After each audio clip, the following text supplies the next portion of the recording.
감기가 낫는데 2주가 걸린다는 것은 이 파괴된 회복되는 시간을 말합니다. 아플 때 잘 먹어야 낫는다는 말은 반은 맞고 반은 틀린 이야기인데요.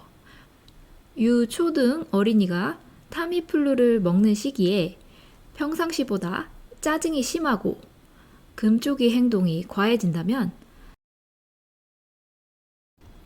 안녕하세요. 약사앨리스입니다. 1년 중 약국이 가장 바쁠 때는 12월 말과 3월 말입니다.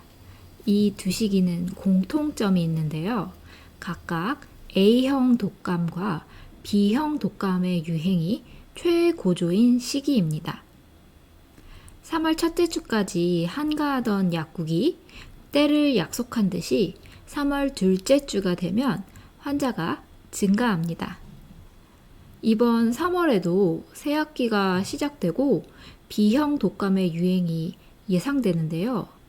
어떻게 독감을 예방할 수 있고 걸려도 가볍게 넘어가는 방법과 독감약 부작용에 대해 작성해 보겠습니다. 감염병에 안 걸리려면 바이러스에 노출되지 않아야 하고 바이러스를 접하더라도 나의 면역력이 높다면 소량 들어온 바이러스는 충분히 이겨낼 수 있습니다.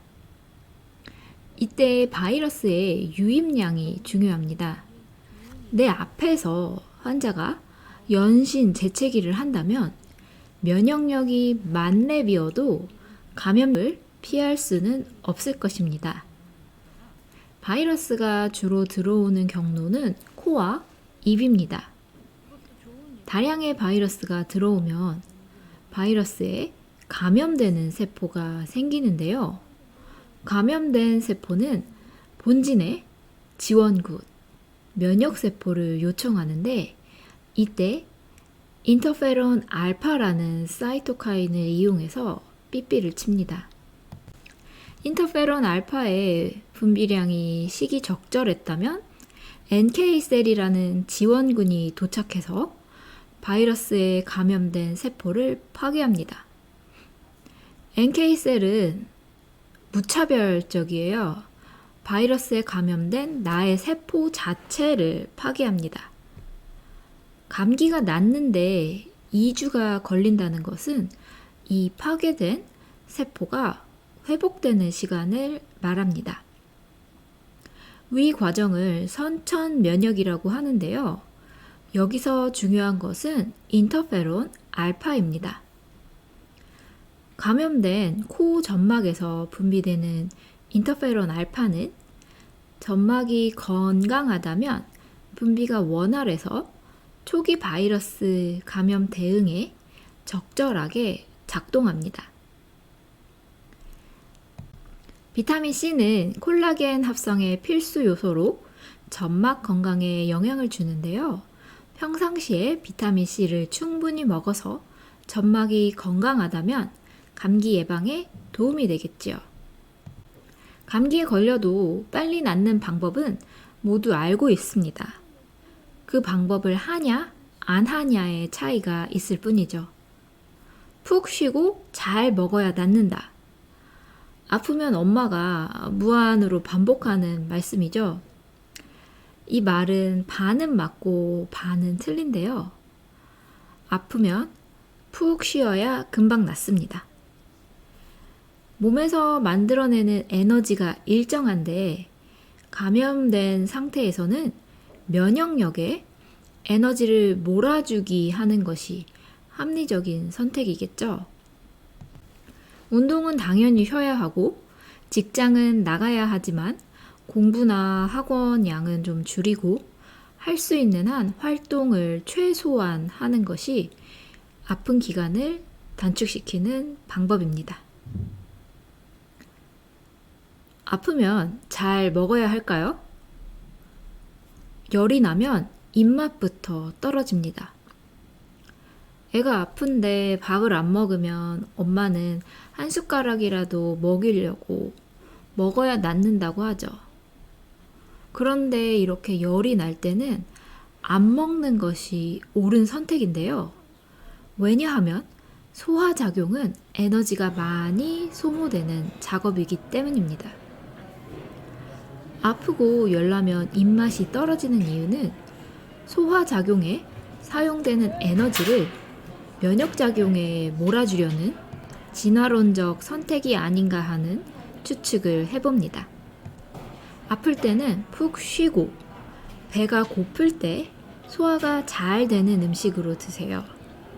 스스로 소화되면서 적당한 수분과 당분을 제공하는 과일이 좋은 선택입니다. 특히 아이들은 열나면 시원한 수박이나 딸기를 찾죠. 아플 때 잘 먹어야 낫는다는 말은 반은 맞고 반은 틀린 이야기인데요. 어디가 어떻게 아픈지에 따라 달라집니다.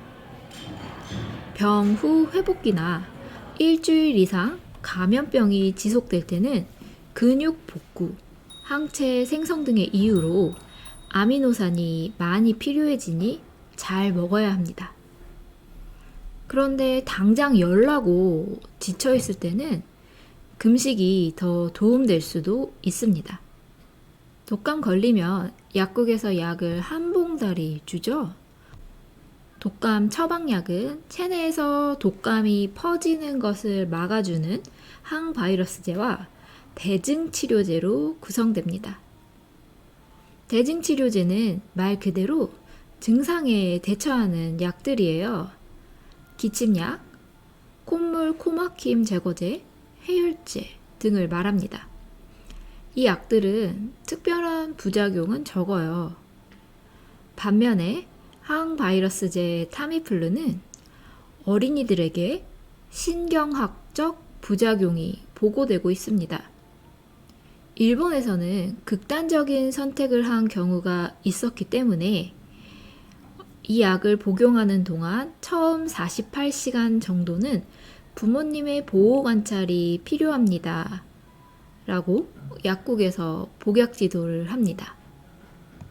약학정보원에 명시된 독감 치료제 타미플루의 부작용을 보면 어린이, 청소년에게서 환각, 혼란, 비이성적 행동, 흥분, 불안, 우울감, 악몽, 불면증 등 부작용이 나타난다고 합니다.